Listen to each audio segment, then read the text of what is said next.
Are you guys ready to start the show? I need you to loosen up. We're here to have fun, laugh at each other, enjoy each other's company.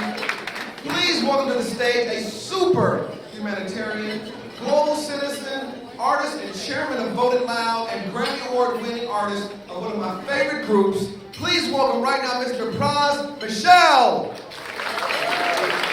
Clap, people, clap, come on, hold it tight.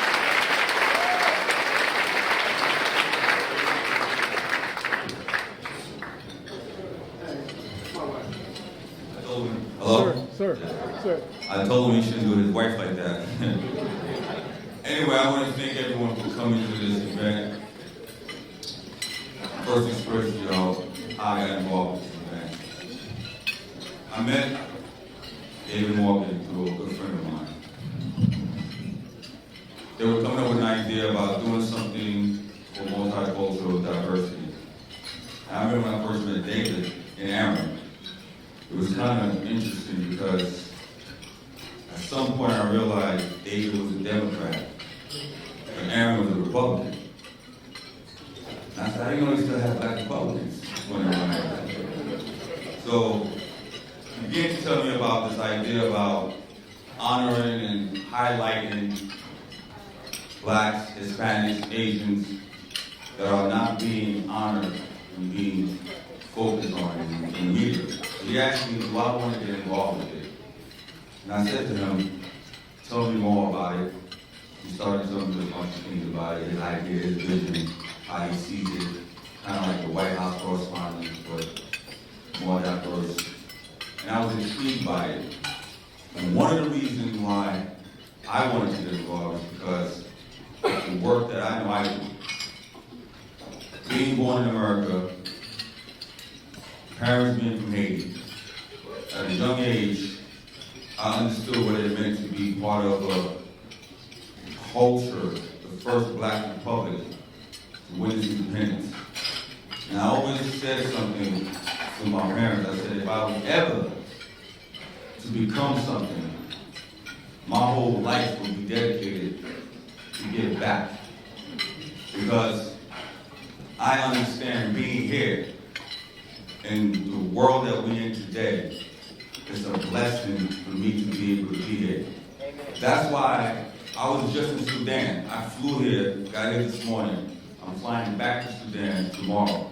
I knew I had to come here to represent.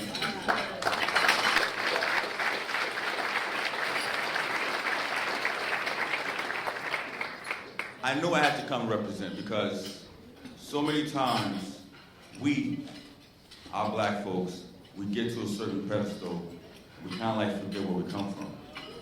When I go to these worlds, Sudan, Afghanistan, Azerbaijan, all these places, and it's so funny, we hear, we complain about things, the Wi-Fi's not going fast enough.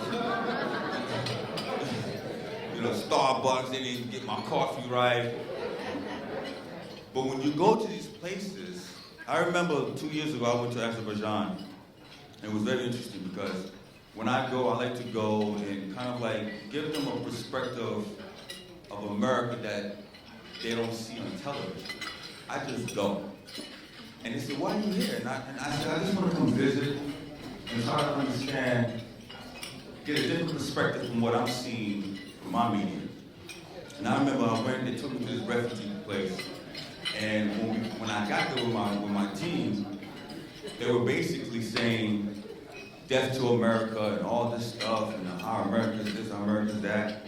And I still proceeded. I went to the school. And the one thing I noticed when I went to the school, there were all these little cartoons on the school wall.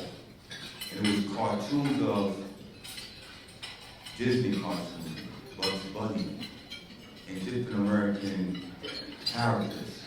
And I spent about 3 hours with the kids. We were talking about America, we talked about them, they were refugees and whatnot. And as I was leaving, after I sat down with them, one kid came and started to hug me.